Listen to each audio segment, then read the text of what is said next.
Kita ini masih muda, masih banyak gebrakan baru yang perlu kita buka. Kita buka pikiran kita. Apa sih hal baru yang perlu kita buat hari ini untuk pemuda? Apapun yang menjadi takdirmu, pasti akan mencari jalan untuk menemukanmu. Tugas kita hanyalah berusaha, berproses, dan berikhtiar, dan berdoa. Assalamualaikum warahmatullahi wabarakatuh, teman-teman sekalian. Kembali lagi kita di Ruang Sayuti. Seperti biasa, saya tidak sendiri. Telah hadir bersama saya di sini. Beliau seorang dai muda Kota Batam. Kalau untuk di Batam, mungkin sudah banyak anak-anak muda yang kenal dengan beliau. Kita sapa Bang Ustadz Farid. Oke. Assalamualaikum, Bang Farid. Waalaikumsalam warahmatullahi wabarakatuh. Bang Farid, untuk di Kota Batam, tentu kawan-kawan muda tidak asing lagi dengan sosok seorang Ustadz Farid ya. Tapi tentu kawan-kawan penonton Ruang Sayuti belum tahu siapa sih seorang Ustadz muda, Ustadz Farid. Boleh sedikit dideskripsikan nih, seorang Farid itu siapa? Gitu. Oke Bang, terima kasih. Sebelumnya Assalamualaikum warahmatullahi wabarakatuh. Waalaikumsalam warahmatullahi wabarakatuh. Terima kasih Bang Sayuti. Terima kasih tim Ruang Sayuti Bang ya, telah memberikan kami ruang untuk terus berbenah, terus belajar, karena memang pada asalnya memang manusia ini diciptakan untuk terus belajar, berproses, ya. Karena itulah mengapa manusia dilarang untuk membanggakan kebaikannya di masa lalu, akan tetapi diperintahkan untuk membanggakan kebaikannya di masa lalu untuk dijadikan tolak ukur untuk lebih baik ke depannya. Masya Allah. Sebenarnya ada pepatah yang pernah mengatakan, Bang Rio, tak kenal maka tak sayang. Yap. Nah, udah sayang malah ditinggal kan orang, kan? Kayak lampu hijau ya. Ya baik, perkenalkan saya Muhammad Farid. Alhamdulillah aktivitas sekarang sedang mengajar, dan di samping itu banyak kegiatan-kegiatan yang alhamdulillah positif. Kami ikuti organisasi-organisasi Islam yang ada di Kota Batam. Sampingan kami selain mengajar ada beberapa organisasi yang kami ikuti Bang Rio. Dan dari situlah kami menemukan banyaknya anak muda yang di Batam ini pada khususnya memang memiliki banyak potensi Bang. Ya, banyak potensi. Dari situlah kami bergabung bersama mereka seperti di Paskas, pasukan amal soleh yang menyalurkan beras-beras kepada yatim dan duafa di pulau-pulau yang tidak tersentuh sama sekali oleh pemerintah kita. Kemudian ada namanya RMAB, Remaja Masjid Agung Batam, banyak kawan-kawan di sana.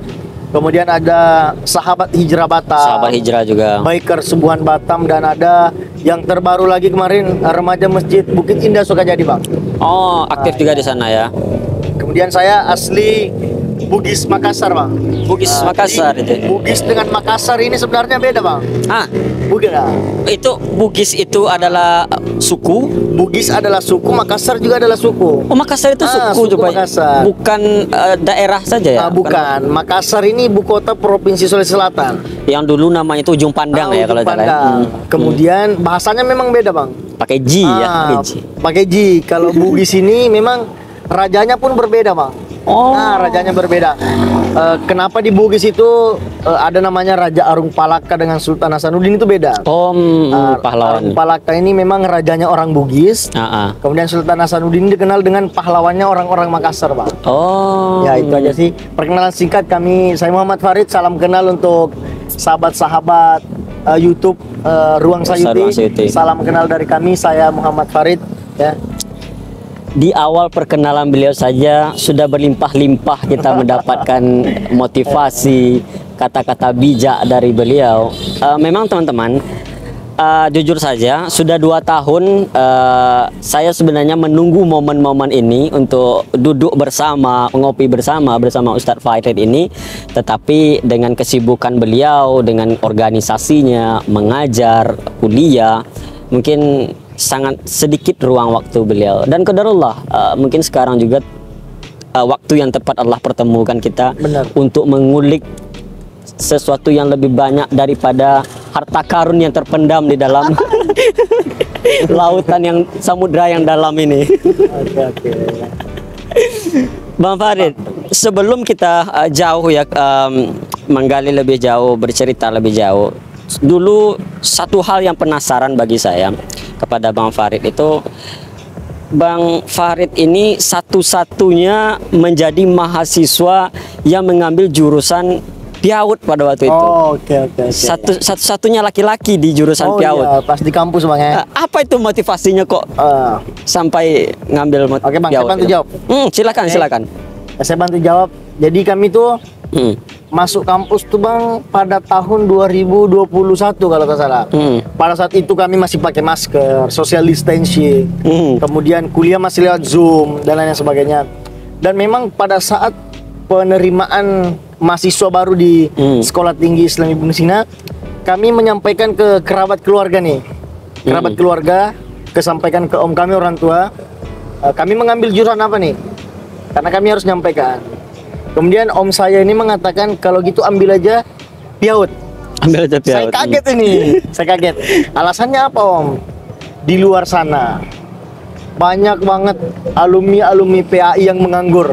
Setiap tahun alumni pendidikan agama Islam di Indonesia keluar ribuan, dan jujur cuman satu dalam satu sekolah yang diterima. Itu alasan pertama.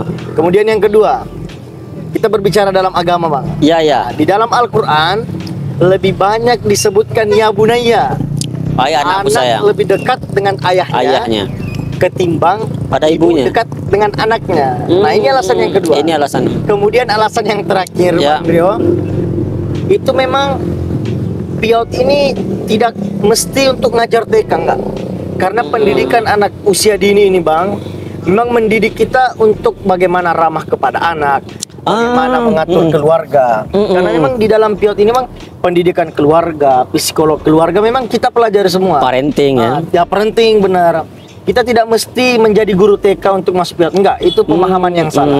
Kita lihat banyaknya pemateri kita yang laki-laki menjadi pemateri parenting. Nah itulah salah satu menjadi asbab motivasi saya memilih Piaut, karena tiga ini. Awalnya saya ragu, tapi dengan bismillah saya coba dan alhamdulillah nyaman kami di sana Bang. Nyaman dengan prodi itu, dan tak ada satupun orang-orang yang maksudnya menanyakan, ini kok sendiri laki-laki, enggak. Iya, malah apresiasi ya. Malah apresiasi yang dapat dari kampus. Dan pada saat di pertengahan semester 2 Bang, kami ada undangan IKMAPISI namanya, Ikatan Mahasiswa Pendidikan Islam Anak Usia Dini se-Indonesia. Ya. Melakukan Rapimnas di Jambi pada kala itu. Dan kami diutus mewakili Kepulauan Riau saat itu. Tapi saya masih ibarat junior lah, masih butuh pelajaran. Saya bukan menolak sih, memberikan waktu kepada senior-senior. Karena memang kampus menunjuk kami untuk mewakili kampus waktu karena itu. satu-satunya kan pendidikan anak usia dini yang diakui nasional itu baru Ibnu Sina pada saat Baru itu, Ibnu Sina yang terakreditasi ya. Terakreditasi. Banyak sih jurusan Piaut di Kepri ini, tapi yang memang baru diakui Ibnu Sina Bang. Dan Bang Farid lah laki-laki satu-satunya di situ. Satu-satunya laki-laki di Sumbagut inilah, Sumbagut bahasanya. Sumatera bagian utara memilih prodi itulah Bang. Nah dari Bang Farid bilang tadi, saya pernah terpikir juga sebuah kata kan, bahwasanya orang mengidentikan belajar parenting itu adalah pelajaran untuk bagi ibu-ibu. Karena kan pernah kita dengar kan yang sering dibilang itu ibu adalah madrasah pertama bagi anak-anaknya. Sedangkan di dalam ayat Luqman itu ya, Luqman berbicara kepada anaknya, ya bunayya, kebanyakan yang diambil sebagai contoh itu adalah pendidikan Luqman kepada anaknya. Itu adalah figur seorang ayah. Jadi tidak semata-mata mendidik seorang anak itu peran dari seorang ibu, tapi adalah kebersamaan, balance ya dari ayah dan harus ibunya, ada keseimbangan, kan? kolaborasi antara ibu dan anak. Tapi kita lihat kan fenomena hari ini Bang Rio, kita tidak bisa berbohong dengan hal hari ini. Memang kebanyakan orang tua ini memang menitipkan anaknya, benar kan? Ke panti-panti tertentu, bukan panti, maksudnya sekolah penitipan anak. Pendidikan anak. Dan memang itu hal yang lumrah bagi masyarakat kita, tapi menurut saya itu adalah hal-hal yang mungkin kita bisa barengi dengan pendidikan parenting. Kita perlu memikirkan masa depan anak ini gimana. Makanya dari situlah saya belajar di pendidikan Piaut ini, mengapa banyaknya perceraian di usia dini. mengapa maraknya nikah usia dini, itu memang pada dasarnya memang tak memahami hal ini. Mereka berpikiran bahwasanya PIAUD ini hanya pendidikan bagi ibu-ibu. Iya. Untuk mengajar anak-anaknya. Padahal Anak TK. sesungguhnya kami di PIAUD tuh Bang Rio bukan hanya mempelajari tentang anak usia dini, karakteristik anak itu, tapi pelajaran hukum kami pelajari, pelajaran PAI pun kami pelajari, ulumul Quran kami pelajari. Nah, sedangkan prodi PIAUD, prodi PAI dengan HES ini tidak mempelajari apa yang kami pelajari. Nah, itu keuntungan tersendiri bagi kami, Pak. Makanya itu alasan yang selama ini kami masih pendam. Hari ini saya sampaikan ke Bang Rio, alasan pertama memang dorongan keluarga. Kemudian yang kedua tadi memang karena ayat Al-Quran yang mengatakan banyaknya anak lebih dekat dengan ayahnya. Kemudian yang ketiga tadi memang ingin menjadi seorang pemateri parenting yang hari ini masih diisi oleh kalangan ibu-ibu dan belum banyak sih, ada beberapa seperti Budi Asari. Oh ya, Ustadz Budi Asari. Ya, saya pernah beberapa kali kajian beliau juga. Parenting beliau bagus. Ya, itu sih alasan kami Bang memilih prodi pendidikan Islam anak usia dini. Nah, teman-teman, penasaran saya selama 2 tahun dan hari ini baru terjawab. Iya. Bang Farid, saya pernah mendengar, saya tahunya itu Bang Farid itu dulu di Batam ini sebagai kepala sekolah termuda. Koreksi saya, kalau termuda di Batam atau termuda di Indonesia Saya pada waktu kurang itu? tahu tuh Bang. Tapi yang kami ketahui sempat menjadi yang termuda di Batam. Di Batam, di Batam. Jadi kala itu Bang, kami sedikit bercerita. Kami kemarin sempat mengajar di salah satu lembaga pendidikan tahfiz yang ada di Kota Batam. Kita nggak usah sebut namanya, kode etik. Salah satu Kota Batam. Kami kurang lebih 9 bulan di sana. Akhirnya ada satu hal dan kendala yang tak bisa ditinggal. Kami resign dari tempat itu dengan baik-baik dan mendirikan rumah tahfiz terbaru. Kami merintis bersama keluarga, merintis dan hari itu memang kami kekurangan guru dan kekurangan santri, Bang. Dan alhamdulillah waktu yang akan menjawab semuanya. Karena Allah tidak melihat hasilnya, tapi Allah melihat perjuangannya.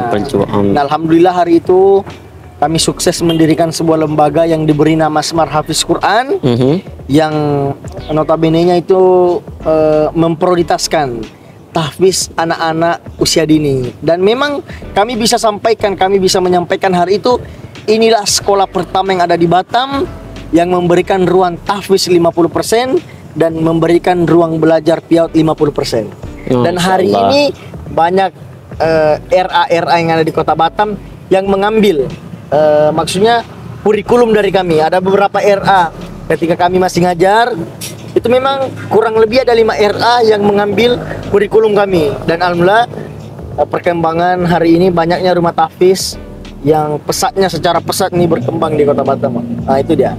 Dari situlah kami menjadi kepala sekolah pertama, karena memang masih Bang? Masih membangun, masih bertahap. Dan alhamdulillah sekarang udah ada 14 cabang di Kota Batam. 14 cabang di Kota Batam. Baik, teman-teman, kalau kemarin kita melihat saya berbincang-bincang bersama Zaki. Nah, untuk kita ketahui, beliau ini adalah abang darinya Zaki.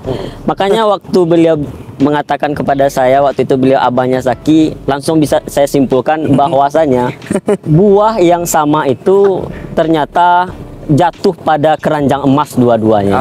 Masya Allah. Ustaz Farid, tadi koreksi saja kalau salah dan tidak usah dijawab kalau ini sekiranya kurang etis yang saya tanyakan tentang rumah tahfiz. Sekolah-sekolah tahfiz, banyak yang mengatakan bahwasanya tahfiz itu sebagai daya tarik saja di sekolah-sekolah, tetapi tidak mencerminkan kualitas. Mungkin bukan hanya saja saya yang mendengar, Bang Farid pun juga sering mendengar ini ketika kita berbicara tentang, wah ayolah masukkan anak-anak ke sekolah tahfiz, tapi ada saja sanggalan-sanggalan. Kadang rumah tahfiz, sekolah tahfiz hanya sebagai formalitas saja, untuk menjadi daya tarik sebuah sekolah saja. Bagaimana Bang Farid menyanggah ini? Oke, saya bantu jawab sedikit Bang yang kami ketahui. memang SMA kita tak bisa menyangka dengan hal ini, banyak SMA yang berbasis tahfiz. Iya, iya. Banyak SMK bahkan berbasis tahfiz, Iya, iya. SMP. Makan sekarang ini banyaknya SMP Islam terpadu. Nah, Islam terpadu. Karena memang tahfiz ini lagi marak-maraknya, Bang. Primadona Lagi dia booming. jadi. Nah, karena kenapa? 1.100 lebih lah yang kami ketahui. Karena kami alhamdulillah pengurus IRTQ juga, Bang. Tapi masa jabatan udah habis 2023 kemarin.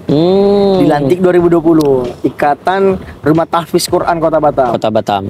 Ada 300 lebih rumah tahfiz Rumah di tahfiz Indonesia. Di Indonesia. Oh, di Indonesia. 100-nya ada di Batam. Wow. Nah, karena memang Batam ini pusatnya, Bang, rumah tahfiz. Nah, yang kami ketahui kenapa SMA karena mengikuti perkembangan zaman, Bang. Kapan dia tidak mencantumkan tahfiz, sekolahnya kan ketinggalan dong. Nah, bahasanya kayak gitu, Bang. Iya, iya, iya. Otomatis ya dia mau tidak mau dia harus ikut dong dengan seiringnya perkembangan waktu. Iya, iya. Meskipun nanti apapun yang terjadi ya urusan mereka lah mempertanggungjawabnya. Yang jelas mereka ini sudah mengikuti SMA berbasis tahfiz karena memang lagi booming-boomingnya, Bang. Kita nggak bisa bohong dengan hal itu. Begini, Bang Farid. Apakah semua kadang kan apakah hanya tahfiz, kata-kata tahfiz itu disematkan saja kepada sekolah itu atau memang mencerminkan dari suatu kualitas? Adakah target ataukah pembina yang memang kompeten di bidangnya? Siap.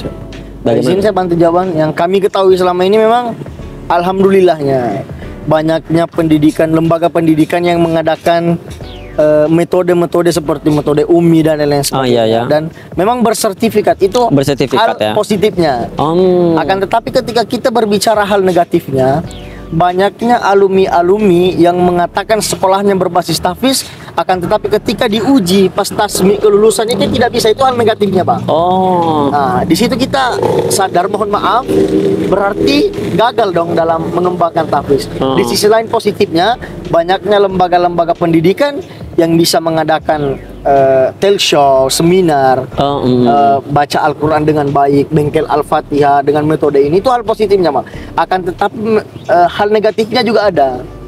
Negatifnya di mana, Bang? Banyaknya adik-adik kita hari ini yang ketika tamat dari, mohon maaf, sekolah yang berbasis Islam, belum mampu membaca Al-Quran dengan makhorijul huruf.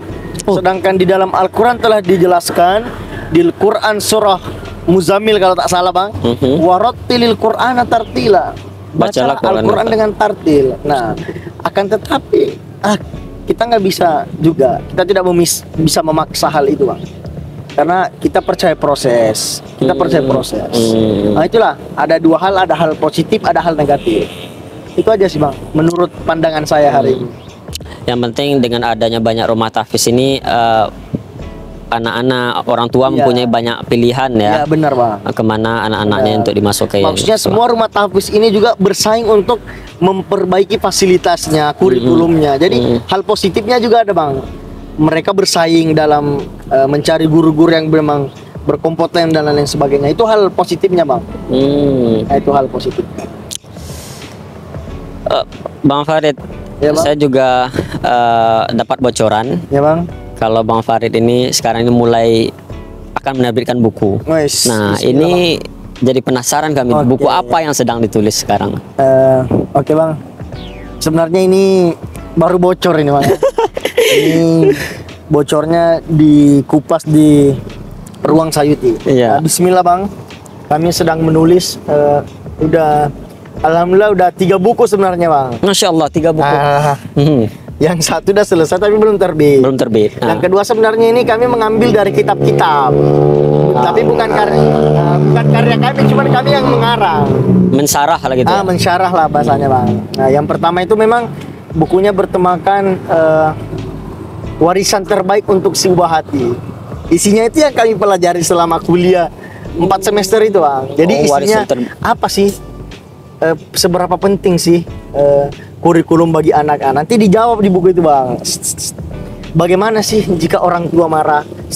Nanti dibahas di situ, Bang. Memang warisan terbaik seorang orang tua kepada anaknya itu warisan terbaik. Kemudian dibahas apa sih warisan terbaik itu? Warisan terbaik itu adalah mencarikan lembaga pendidikan untuk anaknya, dan dalam tanda kutip memang pendidikan lembaga Islam. Nah, di buku kemudian Walaupun di depannya mencarikan ibu terbaik. Oh, itu nanti lah Bang. Ya, oke. Ya, Kemudian lanjut. di buku kedua Bang, kami membuat buku mahfuzat. Nanti kami kalau Bang Rio izinkan bisa nanti dicantumkan di YouTube-nya. Nanti kami kirim gambarnya. Oh iya, tentu. Mana tahu kawan-kawan tertarik. Mahfuzat itu kata-kata dari tokoh-tokoh terkemuka Islam dunia pada dulu. Mesti ada di lemari-lemari kita nanti itu. Nah, insya Allah, bismillah, son. Nah, segera. Kemudian yang terakhir itu ada buku yang bertemakan Secercah Harapan di Tanah Rantau. Secercah Harapan di Tanah Jadi Rantau. menceritakan Autobiografi. iya, kisah-kisah kami selama merantau di kota tercinta ini. Perjalanan hidup. 4 tahun kami berada di Batam. Nah, di dalam buku itulah nanti akan menceritakan keluh kesahnya, manis pahitnya hidup di Batam ini. Sampai di dalam buku itu menceritakan tentang bagaimana kami bisa menemukan titik yang menghantarkan sampai hari ini. Nah, dibahas nanti. Insya Allah segera. Nanti bukunya akan kami berikan ke Bang Rio. Sebuah kata bijak yang memanggil memori saya ketika Bang Farid bercerita tentang buku tadi, kalau tidak salah dari Buya Hamka ya, menulislah maka engkau akan hidup selamanya. Itu gitu dia kan. Bang, benar. Apa motivasi Bang Farid sehingga kok memilih jalan menceritakan itu kepada sebuah tulisan? Oke Bang, saya izin bantu jawab. Memang motivasi pertama saya menulis ini Bang. Yang pertama, kita harus sadar kita ini tidak akan hidup selamanya. Yang dikenang hanya hal-hal positif kita. Nah, saya berpikir mungkin buku inilah yang akan mengingatkan siapa sih saya sesungguhnya ini ketika saya sudah tidak berada di muka bumi. Ada loh seorang Farid dulu pernah hidup. Ada loh ini, kayak gini loh kisah hidupnya. Ternyata ini loh kayaknya, itulah yang rasanya. Kemudian yang kedua, saya berpikir kayak gini Bang, kita ini masih muda, benar? Yap. Nah, saya masih muda, Abang nggak tahu lah. Saya udah di atas muda Oke. sedikit. Kita ini masih muda. Banyak waktu-waktu kita terbuang. Masa hal-hal yang tidak memberikan kontribusi kepada kawan-kawan. Nah, dari situlah saya berpikir Bang. Saya mulai mengetik. Awalnya saya ngiseng-ngiseng Bang. Curhat. Bagus juga dibuatkan buku. Nah, saya telepon kawan yang penerbit. Saya ngadap jumpa langsung, berhadapan tatap muka. Dari situlah saya dimotivasi oleh beliau untuk menceritakan kisah hidup saya. Dan alhamdulillah sekarang udah 92 lembar Bang. Mohon doanya mudah-mudahan dilancarkan. Jadi dua hal inilah yang menjadi motivasi kami sehingga kami menulis buku. Yang pertama tadi untuk dikenang. Nah, kemudian yang kedua, memang masih muda kita nih Bang. Masih banyak hal-hal imajinasi yang perlu kita gebrakan ke depannya. Masih banyak tantangan kita. Masih banyak ujian yang perlu kita lalui. Tapi ya, kembali lagi ke diri kita. Apakah kita ingin memulai? Karena kalau bukan sekarang, kapan lagi? Benar Bang ya? Jadi penasaran saya, siapa sosok penulis idola Bang Farid ini untuk menjadi seorang penulis? Kalau saya ini Bang, sebenarnya semua penulis pantas untuk diidolakan. Karena kita mengapresiasi. Jarang orang menulis. Jarang orang yang ingin menceritakan kehidupannya, benar nggak Bang? Jarang. Karena memang ini berbicara masalah aib. Ada orang yang ingin menceritakan kehidupannya, tapi dia tidak mampu mengolah kata dengan tulisannya. Benar, gitu. Benar Bang. Nah, ada juga yang mengatakan bahwasanya penulisan itu adalah hasil dari banyaknya membaca. Benar. Bang Farid sepakat nggak dengan itu? Saya setuju banget dengan kata-kata itu. Kemudian kata Buya Hamka tadi, menulislah, maka engkau akan dikenang. Itu sangat. Memang itu salah satu menjadi motivasi saya Bang. Karena memang niat menulisnya ada dua. Ingin dikenang ketika Allah sudah memanggil. Mudah-mudahan ketika memanggil kita udah siap. Dan yang kedua memang ya dasar motivasi sih Bang. Dasar motivasi sendiri. Itu aja sih. Kalau bukan sekarang kapan lagi? Nah, itu kuncinya. Siap. nama pena biasanya identik dengan nama pena. Nama pena Seorang ini penulis itu. saya launching malam ini. Oke ya. Nama pena saya sahabat Rio Sayuti, Ruang Sayuti. Saya launching hari ini, malam ini. Perjumpaan saya dengan Bang Rio ini, saya launching nama pena saya Farid Cavalera. Farid Oke ya. Cavalera. Cavalera. Itu nama udara sebenarnya, Bang. Dipindahkan menjadi nama pena. Sekarang beliau bercerita di sini tentang buku beliau. Mungkin 2 atau 3 tahun lagi buku-buku itu akan kita jumpai terpajang di Gramedia. Amin, bismillah. Dan pastikan juga terpajang di lemari-lemari buku kita nanti. Bismillah. Target terpajang di perpustakaan negara. Masya Allah, Rencananya, amin. insya Allah. Karena memang semua buku yang diterbitkan di tempat kawan ini memang dipajang di Istana Negara. Bahkan buku kawan saya ini, Bang, saya sedikit bercerita, dia menulis tahun 2018. Alhamdulillah bukunya masih terpajang rapi di perpustakaan negara. Semua buku itu adalah bagus, Ya, hasil dari pikiran. benar. Setiap buku menarik untuk dibaca, Benar, Bang. kecuali satu, buku hutang. Aduh, itu yang berat, Bang. Itu yang berat. Ketika awal bulan sudah menyapa, bukalah. Bang Farid, di Ya, Bang. ujung sebenarnya masih banyak yang ingin kita bicarakan, tetapi mengingat waktu, kesibukan kita sudah malam, apa pesan untuk kawan-kawan mungkin Ruang Sayuti dan juga kawan-kawan komunitas, kawan-kawan di Batam, intinya kepada anak-anak muda yang ikut menyaksikan pembicaraan kita malam hari ini? Oke, Bang, sebelum kita akhiri perjumpaan singkat kita, karena memang Bang Rio ini sibuk banget, sibuk. Entah saya yang sibuk atau pura-pura sibuk. Yang penting orang mendengar kita sibuk lah begitu kan. Jadi pesan saya ini, ya, yang pertama tadi, kalau bukan sekarang kapan lagi, Bang? Kalau bukan sekarang kapan lagi? Kita lagi untuk bergerak. Kita ini masih muda, masih banyak gebrakan baru yang perlu kita buka. Kita buka pikiran kita. Apa sih hal baru yang perlu kita buat hari ini untuk pemuda? Karena memang apapun yang menjadi takdir kita hari ini akan mencari jalan untuk menemukan kita. Itu dia. Takdir apapun itu pasti akan mencari jalan untuk menemukan. Itu yang paling saya pegang hari ini. Mungkin takdir buku ini entah dari SMA kemarin saya terpikir, nanti terjawabnya ketika sekarang. Memang takdirnya di situ kan, Bang. Nah, pesan saya, apapun yang menjadi takdirmu pasti akan mencari jalan untuk menemukanmu. Tugas kita hanyalah berusaha, berproses dan berikhtiar dan berdoa. Itu aja. Masya Allah. Siap. Itu aja pesan saya. Itu aja pesannya. Iya. Oh, Siap. teman-teman, padat semua. Kalau kita cari ruang yang kosong di mana yang tidak ada makna pembicaraan yang keluar dari lisan beliau tadi, sulit untuk kita tilik di mana yang harus kita kita sensor pembicaraan beliau tadi. Semuanya bagi saya berguna untuk diaplikasikan di dalam kehidupan kita. Semoga-moga apa yang kita bicarakan ini, Bang Farid, menjadi hikmah, Amin. menjadi pelajaran bagi saya sendiri dan bagi Pada kita diri saya bersama. pribadi juga. Siap.